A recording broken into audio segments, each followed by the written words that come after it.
Welcome back. Today's class is on English education in the colonial world. So, this is an overview on the condition of colonial education in different parts of the world. As mentioned in the previous classes, colonial powers imposed their own educational system and language on the local population. So, everybody had to learn the language of colonizers, which was associated with modernity, sophistication, and social status.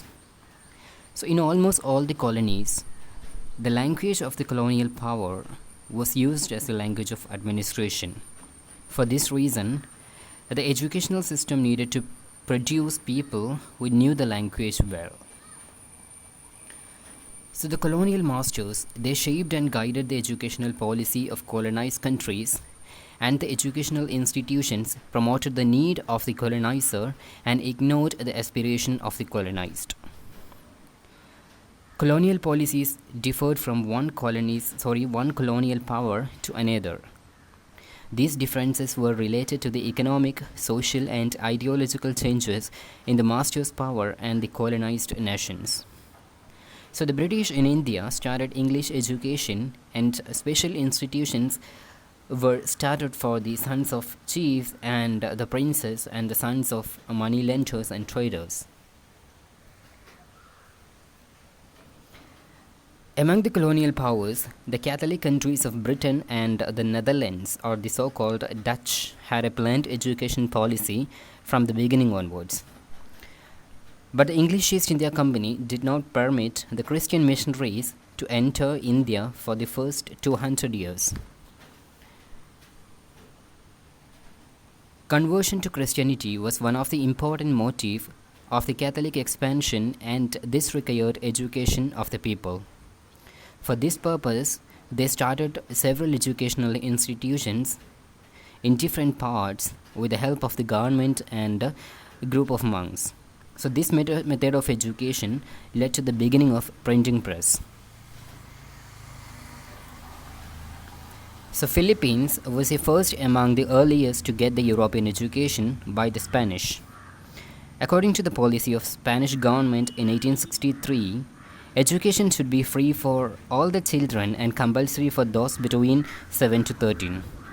By 1898, with the end of Spanish rule in Philippines, there were 3% of the population were in school.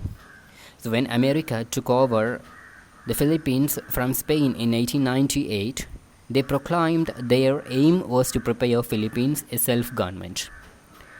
In 1901, an act was passed by which free schools were established in different parts of Philippines. So under the American rule, Philippines became the supplier of agricultural products to the United States.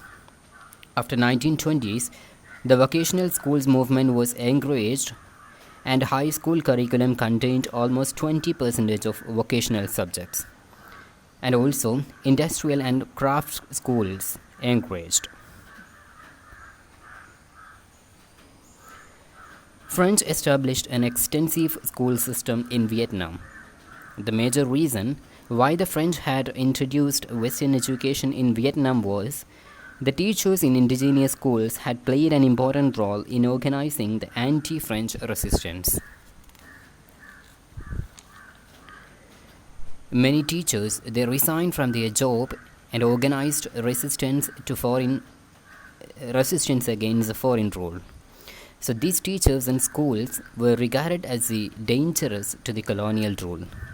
So as far as the French company was concerned, or the French government was concerned, there was a need of supporting community so that they provided education for the masses of Vietnam. So several schools were established in northern Vietnam. Most important was Dong Kinh Free School in Hanoi that was opened in 1907. So initially, the Vietnamese elites, they went to these schools and became aware of the advantages of the Western education, and they sent their children to these schools. Dutch East India Company did not provide support for the indigenous school in Indonesia. Indonesia had many Islamic institutions previously.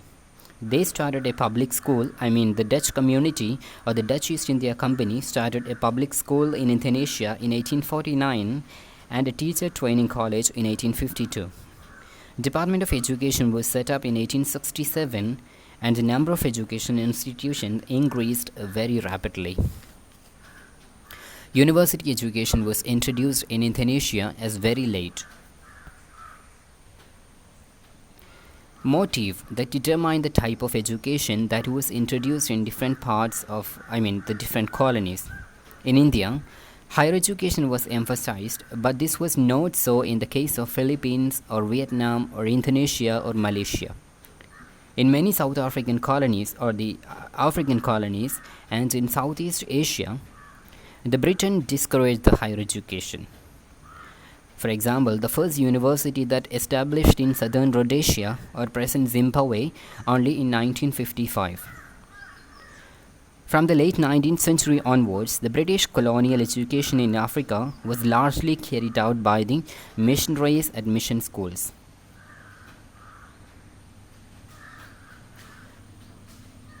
So when we are looking on the key points in this topic, the language of the colonial power was introduced as a medium of instructions in all countries.